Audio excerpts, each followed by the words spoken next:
शाह ने कहा, कांग्रेस में 4 साल में घोषणा पत्र के कई वादों को नहीं किया पूरा।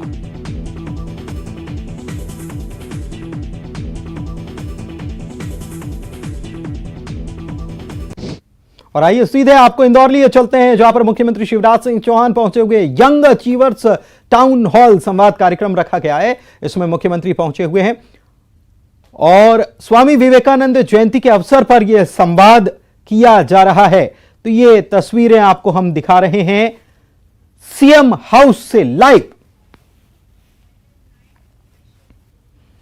और मुख्यमंत्री यहां पर स्वागत करते हुए फूलों से नजर आ रहे हैं मुख्यमंत्री शिवराज सिंह चौहान। चाहूंगी कि हमारी एमपी गवर्नमेंट की योजना के अनुसार दिव्यांग स्टूडेंट्स की फीस माफ रहती है। इसके लिए मैं श्री शिवराज सिंह मामा जी का बहुत बहुत धन्यवाद करना चाहूंगी। और हमारे यहाँ पे खेलो इंडिया यूथ गेम्स होने वाले हैं, उसके लिए मैं सभी प्लेयर्स को ऑल द बेस्ट करना चाहूँगी और सभी को बधाई देना चाहूँगी। बहुत अच्छे से खेलिए और हमारे स्टेट का नाम रोशन करिए, हमारे इंडिया का नाम रोशन करिए। सभी प्लेयर्स इंटरनेशनल तक जाएं, मैं सबके लिए प्रे करूँगी। Thank you very much. जय हिंद। मेरा नाम अर्जुन ठाकुर है। मैं मध्य प्रदेश राज्य शूटिंग शॉटगन एकेडमी का खिलाड़ी हूँ। मैंने अब तक 20 मेडल अर्जित किए हैं, जिसमें 6 नेशनल्स खेले हैं, 2 इंटरनेशनल्स खेले हैं, 3 खेलो इंडिया गेम्स खेले हैं। और चलिए बढ़ते हैं आगे। इंदौर में आयोजित ग्लोबल इन्वेस्टर समिट का आज समापन कर दिया गया। सीएम शिवराज सिंह चौहान ने इसे प्रदेश में निवेश के नए युग की शुरुआत बताया। प्रदेश में लाखों करोड़ रुपए के निवेश के प्रस्ताव आए हैं। इस समिट से एमपी को क्या मिला है, किन सेक्टर्स को इससे फायदा मिलेगा, आइए इस रिपोर्ट के जरिए देखते हैं। इंदौर में आयोजित ग्लोबल इन्वेस्टर समिट संपन्न हो गया है। बड़े औद्योगिक घरानों ने एमपी में निवेश के प्रस्ताव दिए हैं। इस दौरान उद्योगपतियों और राजदूतों से सीएम ने 1-to-1 चर्चा की। भारतीय इंजीनियरिंग निर्यात संवर्धन परिषद और एमपी सरकार के बीच एमओयू हुआ है। इसके निवेश के कई और प्रस्ताव आए हैं। अडानी ग्रुप करेगा 60,000 करोड़ का निवेश। आदित्य बिरला ग्रुप 15,000 करोड़ का करेगा निवेश। आईटीसी ग्रुप करेगा 1500 करोड़ का निवेश। गोदरेज इंडस्ट्रीज लगाएगा एग्रो केमिकल उद्योग। टाटा ग्रुप बढ़ाएगा रिटेल आउटलेट की संख्या। जेएलएल समूह ने दिया 5,000 करोड़ निवेश का प्रस्ताव। हांगकांग के एपिक ग्रुप ने दिया निवेश का प्रस्ताव। भोपाल में 400 करोड़ की लागत से गारमेंट इकाई लगाने का प्रस्ताव। 10,000 लोगों को मिलेगा रोजगार। प्रदेश में प्रशिक्षण केंद्र खोलेगा एपिक समूह। नॉर्वे की कंपनी ने छिंदवाड़ा में निवेश का दिया प्रस्ताव। सोलर और विंड एनर्जी में निवेश का प्रस्ताव। इजराइल के काउंसलर जनरल ने कृषि के क्षेत्र में दिखाई दिलचस्पी। कौशल विकास, स्मार्ट सिटी और इंफ्रास्ट्रक्चर में निवेश। Singapore Indian chamber of commerce and industries ने दिया प्रस्ताव। फूड प्रोसेसिंग थीम पार्क बनाने का प्रस्ताव। शाही एक्सपोर्ट ने इंदौर में 200 करोड़ निवेश का दिया प्रस्ताव। नर्मदा शुगर प्राइवेट लिमिटेड लगाएगी राइस ब्रांड रिफाइनरी। निवेशकों के प्रस्ताव से सीएम शिवराज सिंह चौहान उत्साहित नजर आए। सीएम ने कहा कि मध्य प्रदेश में निवेश का नया दौर शुरू हो रहा है। मालवा निवाड़ में 6,95,258, रीवा शहडोल में 2,88,179, जबलपुर सागर में 2,41,898, भोपाल नर्मदापुरम में 1,65,059 और ग्वालियर चंबल में 1,52,147 करोड़ रुपए के ये निवेश के प्रस्ताव प्राप्त हुए। इसका मतलब यह कि पूरे प्रदेश में अलग अलग क्षेत्रों में ये निवेश के प्रस्ताव हमको प्राप्त हुए हैं। टोटल 15,42,550 15,42,550 करोड़। बहुत बहुत धन्यवाद। प्रदेश में अलग अलग क्षेत्रों में लाखों करोड़ रुपए निवेश के प्रस्ताव आए हैं। अमृतकाल में एमपी में निवेश की बारिश हुई है। एक नजर उन सेक्टर्स पर जिनमें निवेश के लिए प्रस्ताव आए हैं। नवीकरणीय ऊर्जा लगभग 6 लाख करोड़ रुपए, अर्बन इंफ्रास्ट्रक्चर 2,80,00,000 करोड़ रुपए, कृषि एवं खाद्य प्रसंस्करण लगभग 1 लाख करोड़ रुपए, खनिज आधारित उद्योग क्षेत्र लगभग 1 लाख करोड़ रुपए, आईटी एवं इलेक्ट्रॉनिक्स क्षेत्र लगभग 78,000 करोड़, रसायन एवं पेट्रोलियम लगभग 77,000 करोड़, सर्विस सेक्टर लगभग 71,000 crore, automobile engineering electronic vehicles लगभग 42,000 crore, pharma and health care लगभग 18,000 करोड़, लॉजिस्टिक एंड वेयरहाउसिंग लगभग 18,000 करोड़, टेक्सटाइल एंड गारमेंट्स लगभग 17,000 करोड़, अन्य में 1,25,000 करोड़ रुपए। आंकड़े बता रहे हैं कि ग्लोबल इन्वेस्टर समिट उम्मीदों पर खरा उतरा है। इन्वेस्टर्स को मध्य प्रदेश भा गया है। उद्योगपतियों ने पूरे प्रदेश में निवेश के प्रस्ताव दिए हैं। हालांकि निवेश के सबसे ज्यादा प्रपोजल इंदौर के लिए आए हैं। इंदौर के लिए 45% प्रस्ताव आए, रीवा के लिए 19% प्रस्ताव आए, भोपाल के लिए 11% प्रस्ताव आए, जबलपुर के लिए 10% प्रस्ताव। एमपी में निवेश के आए ये प्रस्ताव बता रहे हैं कि प्रदेश पर निवेशकों ने भरोसा जताया है। ग्लोबल इन्वेस्टर समिट का यही मकसद भी था कि लोग एमपी की क्षमताओं के बारे में जानें और इस लिहाज से ग्लोबल इन्वेस्टर समिट प्रदेश सरकार की बड़ी कामयाबी मानी जाएगी। Bureau report, news 18। जमीन विवाद से जुड़े एक मामले में एमपी हाईकोर्ट से राहत मिलते ही सुमावली के कांग्रेस विधायक अजब सिंह कुशवाहा ने गृह मंत्री से मुलाकात की। सोशल मीडिया पर वायरल हो रही मुलाकात के एक वीडियो में अजब सिंह कुशवाहा गृह मंत्री के पैर छूते नजर आए और ये कहते हुए नजर आ रहे हैं कि सब कुछ आपकी ही कृपा से हो रहा है। कांग्रेस विधायक अजब सिंह कुशवाहा की इस मुलाकात के सियासी गलियारों में कई मायने निकाले जा रहे हैं। पूरा मामला समझने के लिए देखते हैं रिपोर्ट।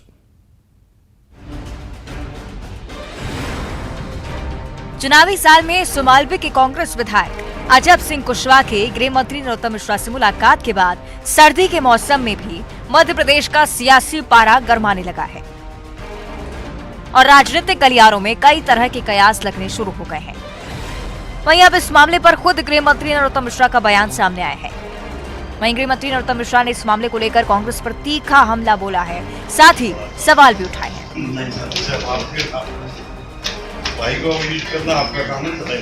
गृह मंत्री के मुताबिक जिस समय विधायक अजब सिंह कुशवाहा पर केस दर्ज हुआ था तब प्रदेश में कांग्रेस की सरकार थी और उस दौरान कमलनाथ सरकार ने इसकी जांच क्यों नहीं करवाई।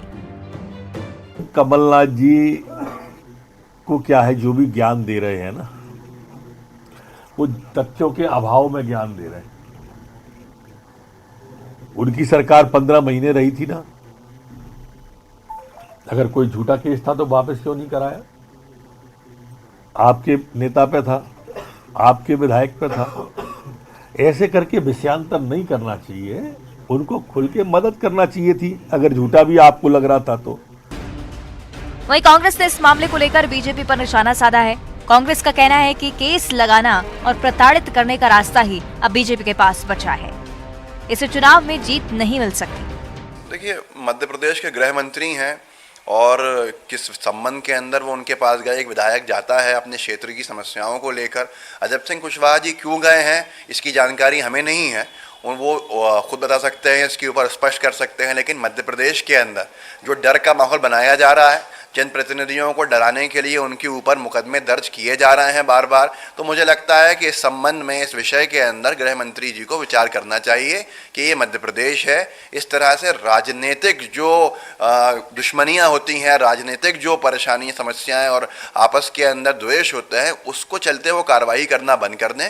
कांग्रेस के विधायकों पे ऐसे दबाव बनाना बंद कर दें। आने वाले समय के अंदर स्पष्ट होगा। अजब सिंह कुशवाहा जी हमारे साथ थे, हमारे साथ हैं, हमारे साथ रहेंगे, लेकिन उनके क्षेत्र की समस्याएं होंगी। जाहिर सी बात है, एक कर्टजी जो मीटिंग होती है वो करने जाता है हर एक व्यक्ति, उसी संबंध में गए होंगे।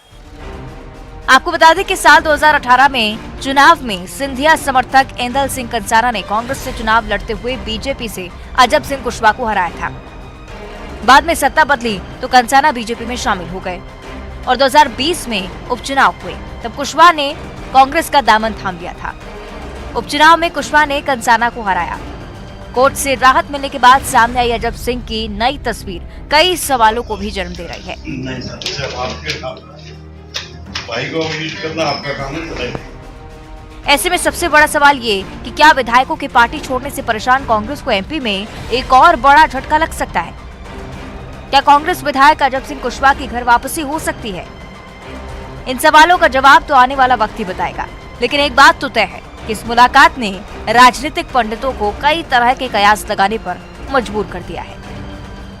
Bureau report, news 18। एमपी में इसी साल विधानसभा के चुनाव हैं। कांग्रेस ने चुनाव की तैयारी तेज कर रखी है। अपने मिशन 2023 में कांग्रेस कोई भी कोर कसर छोड़ना नहीं चाहती। पीसीसी चीफ कमलनाथ की तरफ से लगातार चुनावी वादे अभी से किए जा रहे हैं। आज युवा दिवस पर भी एक वायदा कर दिया।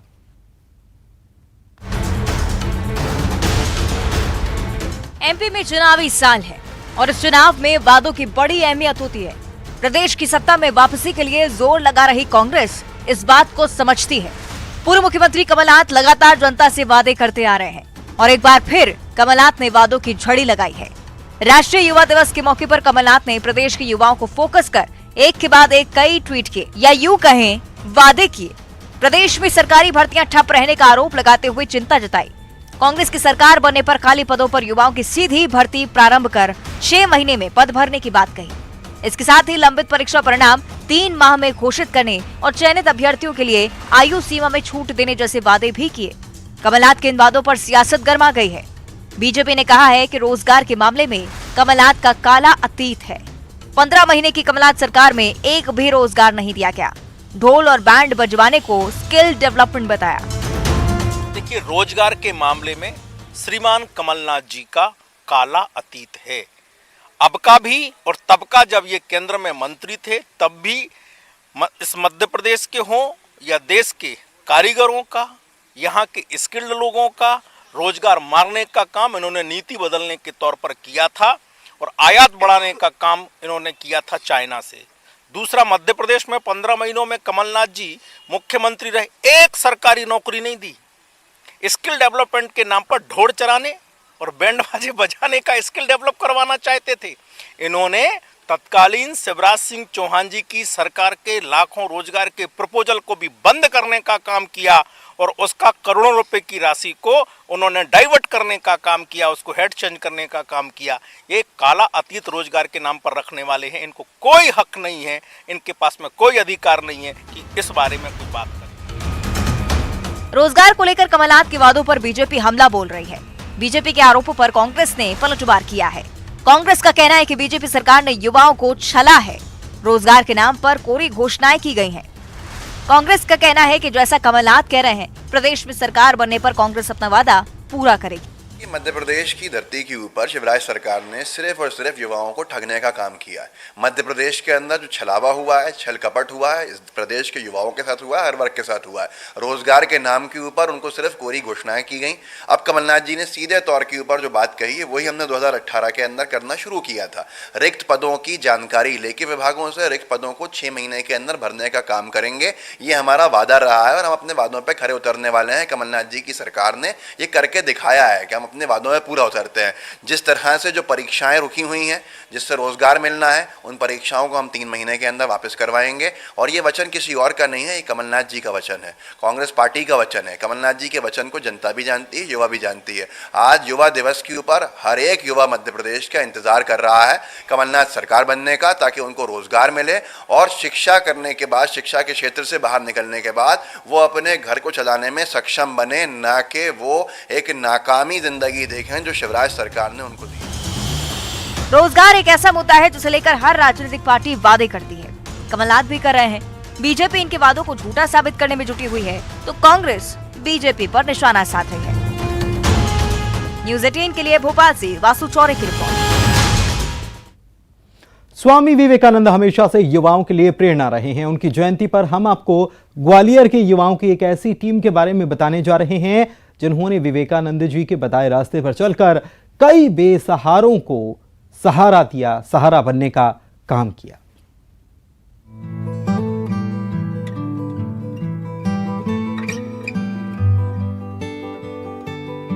विवेकानंद ने हमेशा युवाओं को अपने आंतरिक शक्ति को पहचानने के लिए प्रेरित किया है और यही वजह है कि हम 1985 से लगातार 12 जनवरी को विवेकानंद की जयंती पर युवा दिवस के रूप में मनाते आए हैं। इस मौके पर आज हम आपको ग्वालियर के युवाओं की एक ऐसी टीम की कहानी बताने जा रहे हैं जो उनके बताए रास्ते पर चलते हुए अपनी युवा शक्ति का परिचय दे रही है। दरअसल तस्वीरों में दिख रहे ये बुजुर्ग कितने खुश नजर आ रहे हैं, गानों पर थिरक रहे हैं, मदमस्त हैं। आप सोच रहे होंगे भला ये कौन है? दरअसल ये हैं देश के अलग अलग कोने के वो बुजुर्ग जिनका कोई नहीं है और इन लोगों का हाथ थामा है स्वर्ग आश्रम के युवाओं की टीम ने। इस टीम में काम करने वाले सुशील बताते हैं कि इस आश्रम में 60 से ज्यादा लोग हैं जो या तो विकलांग हैं या बुजुर्ग जो राहों में भटकते रहते हैं। उनके लिए एक आश्रम बनाकर आश्रय दिया है। ये 7-8 साल पहले लगभग हमने रेलवे स्टेशन, बस स्टैंडों पे ऐसे लोगों को देखते थे जो अपने परिवारों से बिछड़ के आ गए हैं, कई के परिवार छोड़ के चले गए हैं, वो असहाय हैं, बीमार हैं, उन्हें गंभीर घाव हो रहे हैं। तो ऐसे लोगों को देख के फिर मन में आया कि लोगों की सेवा की जाए, इनको इलाज उपलब्ध कराया जाए। तो उस तरीके से फिर हमने इन लोगों की सेवा करना, इनकी पट्टी करना, ये सब चालू किया। स्वर्ग सदन की टीम इन बुजुर्ग, बेसहारा और लाचार लोगों को अपने हाथों से नहलाती है, अपने हाथों से ही खाना खिलाते हैं, बीमारों का इलाज भी कराते हैं, सेवा करते हैं और इतना ही नहीं, जब ये बेसहारा लोग रूठ जाते हैं तो इन्हें मनाने के लिए संगीत का इंतजाम भी यहाँ मौजूद है। देख रही है कि कुछ लोग जैसे विकलांग है, पैरालिसिस है, तो अपने ही डायपर वगैरह में भी कभी कभार टॉयलेट वगैरह, बाथरूम वो ये लोग कर लेते हैं, पर उस समय कभी कोई दिक्कत नहीं आई है। टीम है पूरी, तो वर्क करते हैं हम लोग और फिर गुस्सा हो जाते हैं कभी कभार, ये तो मनोरंजन के लिए गाने वगैरह चला के इन सबका मनोरंजन कराते हैं। ये सारी प्रक्रियाएं हमारे आश्रम द्वारा की जाती है। वहीं यहाँ मौजूद बेसहारा बुजुर्ग और दिमागी रूप से परेशान लोग भी इन युवाओं की सेवा से प्रसन्न हैं। आश्रम में रह रहे लोगों का कहना है कि युवाओं की इस टीम ने उनके परिवार की कमी को पूरा कर दिया है। उन्हें अपनों ने तो ठुकरा दिया, लेकिन युवाओं की टीम ने उन्हें अपनों से ज्यादा प्यार दिया है। ये अस्वस्थ लोगों की सेवा अपने बड़ी जितनी इनकी शिद्दत है उसके साथ करते हैं, जितनी मेहनत कर सकते हैं ये उसके साथ करते हैं। अच्छा गाइडेंस इनको और मिलता रहे। फिर भी इसमें पवन है और नीतू है, ये विशेष रूप से इनमें हार्दिक दिल लगा के सहायता करते हैं इनकी पीड़ितों की, अस्वस्थों की। आज के दौर में ऐसे कई मामले आते हैं जहां बच्चे अपने बुजुर्ग माता पिता को रखना पसंद नहीं करते। वहीं स्वर्ग आश्रम की युवाओं की टीम ने बुजुर्गों की देखभाल कर आज के यूथ के लिए एक मिसाल पेश की है। न्यूज़ 18 के लिए ग्वालियर से सुशील कौशिक की रिपोर्ट। मध्य प्रदेश में बेजुबानों से बेरहमी के मामले लगातार बढ़ रहे हैं, या यूं कहें लगातार सामने आ रहे हैं। भोपाल में हाल ही में डॉग को कार से कुचलने का मामला सामने आया था और अब इंदौर में डॉग को एयर गन से घायल कर दिया गया। देखिए रिपोर्ट।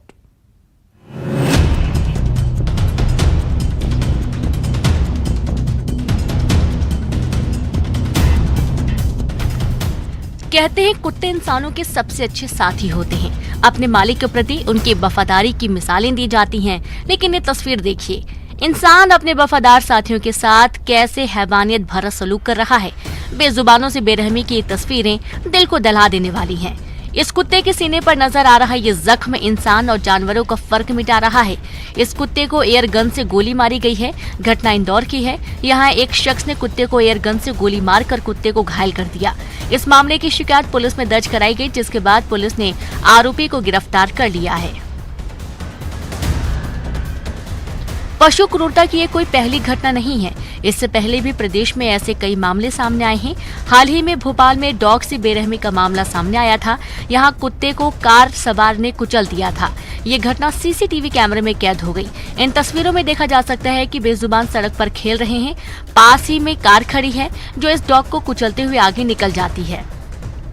बेजुबानों से बेरहमी की घटनाएं हैरान करती हैं। ऐसी घटनाएं सवाल खड़े करती हैं कि क्या इंसान खुद जानवर बन रहा है? ऐसे लोगों के खिलाफ क्या कार्रवाई की जाएगी? Bureau report, news 18।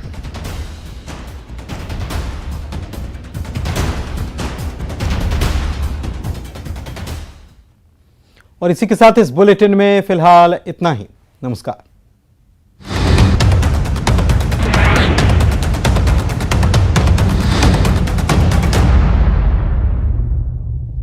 Headlines presented by